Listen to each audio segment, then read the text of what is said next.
ನಮಸ್ತೆ ಸ್ನೇಹಿತರೆ, ನಾನು ನಿಮ್ಮ ಪ್ರವೀಣ್.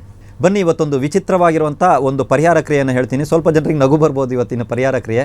ಬಟ್ ಏನು ಅಂತ ಹೇಳಿದ್ರೆ, ನಾನು ತುಂಬ ನೋಡಿದ್ದೀನಿ ಸಮಾಜದಲ್ಲಿ ಗಂಡ ಹೆಂಡತಿ ಮಧ್ಯೆ ಆಗ್ತಾ ಇರುವಂಥ ಕ್ಲ್ಯಾಶಸ್, ಭಿನ್ನಾಭಿಪ್ರಾಯಗಳು, ಮಿಸ್ಅಂಡರ್ಸ್ಟ್ಯಾಂಡಿಂಗ್ ಅಂತ ಹೇಳ್ಬೋದು. ಅವರ ಒಂದು ಜಾಗದಲ್ಲಿ ಅವರು ಸರಿ ಇರ್ತಾರೆ, ಇವ್ರ ಜಾಗದಲ್ಲಿ ಇವರು ಸರಿ ಇರ್ತಾರೆ. ಯಾರು ಸರಿ ಅಥವಾ ತಪ್ಪು ಅಂತ ನಿರ್ಧಾರ ಮಾಡುವಷ್ಟು ಒಳ್ಳೆಯ ಬುದ್ಧಿ ಅಥವಾ ಆ ಥರ ಲೆವೆಲು ನನ್ನ ಹತ್ರ ಇಲ್ಲ. ಆದರೆ ನಾನು ನಿಮಗೊಂದು ಪರಿಹಾರವನ್ನು ತರ್ತಿದ್ದೀನಿ. ಇದನ್ನು ಮಾಡಿ ನೋಡಿ. ಎಷ್ಟೋ ಕೇಸ್ಗಳು ಕೋರ್ಟ್ ತನಕ ಹೋಗೋದನ್ನು ಇದನ್ನು ತಪ್ಪಿಸಬಹುದು.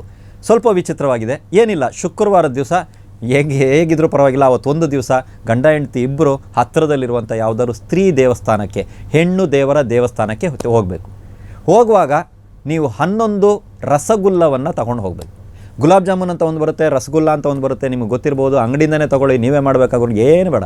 11 ತಗೊಂಡು ಹೋಗಬೇಕು. ಅಲ್ಲಿ ಹೋಗಿ ಆ ದೇವಸ್ಥಾನದಲ್ಲಿ ದೇವರಿಗೆ ಅದನ್ನು ನೈವೇದ್ಯವನ್ನು ಮಾಡಿಸಿ, ಅದಾದ ನಂತರ 9 ಅಲ್ಲೇ ಪ್ರಸಾದವಾಗಿ ನೀವು ಹಂಚಿ, ಅಥವಾ ಅಲ್ಲಿರುವಂಥ ಆಚಾರ್ಯರಿಗೆ ಅದನ್ನು ಹೇಳಿ ದಯವಿಟ್ಟು ಇದನ್ನು ಹಂಚಿ ಅಂತ ಹೇಳ್ಬಿಟ್ಟು, ಅದಾದ ನಂತರ ಮಿಕ್ಕ 2 ಆ ರಸಗುಲ್ಲವನ್ನು ತಗೊಂಡು ಮನೆಗೆ ಬನ್ನಿ.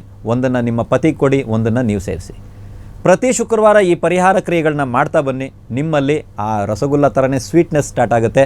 ನಿಮ್ಮ ಮಧ್ಯೆ ಇರುವಂಥ ಆ ಕೋಪ ತಾಪ, ಸಡನ್ನಾಗಿ ಒಬ್ಬರನ್ನೊಬ್ರು ನೋಡಿದಾಗ ನಿಮ್ಗೊಂದು ಸಡನ್ನಾಗಿ ಕೋಪ ಬಂದುಬಿಡುತ್ತೆ, ಗ್ರೆಜ್ಜು, ಮುಖ ನೋಡೋಕ್ಕಾಗಲ್ಲ, ಜಾಸ್ತಿ ಇನ್ನು ಮುಂದೆ ನನಗೆ ಸಹಿಸೋಕ್ಕಾಗಲ್ಲ, ಇವ್ರ ಜೊತೆ ಬಾಳೋಕ್ಕಾಗಲ್ಲ, ಇವಳ ಜೊತೆ ಬಾಳೋಕ್ಕಾಗಲ್ಲ. ಈ ಸಮಸ್ಯೆಗಳೆಲ್ಲ ಬಹಳ ಬೇಗ ನಿವೃತ್ತಿ ಆಗುತ್ತೆ. ಬಹಳಷ್ಟು ಕಡೆಗಳಲ್ಲಿ ಈ ಥರ ಗಂಡ ಹೆಂಡತಿ ಸಮಸ್ಯೆ ಬಂದಾಗ ಯಾರೋ 3ನೇ ವ್ಯಕ್ತಿಗಳು ಬರುವಂಥದ್ದು. 3ನೇ ವ್ಯಕ್ತಿನೇ, ಯಾರೇ ಬಂದ್ರೂ, ಮನೆಯವ್ರು ಬಂದ್ರೂ 3ನೇ ವ್ಯಕ್ತಿನೇ ಬಂದು ಕಾಂಪ್ರಮೈಸ್ ಮಾಡೋ ಥರ ಎಲ್ಲ ಮಾಡುವಂಥದ್ದು. ಇವೆಲ್ಲ ಏನು ಬೇಡ. ನಿಮ್ಮ ಸಮಸ್ಯೆನ 4 ಗೋಡೆ ಮಧ್ಯೆ ನೀವೇ ತೀರಿಸ್ಕೊಳ್ಳಿ. ಮಾಡಿ ನೋಡಿ. ಏನು ಗುರುಗಳೇ ರಸಗುಲ್ಲ ದೇವಸ್ಥಾನ ಅಂತೀರ ಅಂತ ಟ್ರೈ ಮಾಡಿ ನೋಡಿ. ಟ್ರೈ ಮಾಡೋದ್ರಲ್ಲಿ ತಪ್ಪೇನಿದೆ. ಎಷ್ಟೋ ಮುಂದೆ ಹೋಗಿ 2 ಸಂಬಂಧಗಳು ದೂರ ಆಗೋದಕ್ಕಿಂತ ಈ ಪುಟ್ಟ ಪರಿಹಾರವನ್ನು ಮಾಡಿ ನೋಡಿ. ಖಂಡಿತವಾಗ್ಲೂ ಒಳ್ಳೆಯದಾಗುತ್ತೆ. ಇದು ದಂಪತಿಗಳಿಗೋಸ್ಕರ.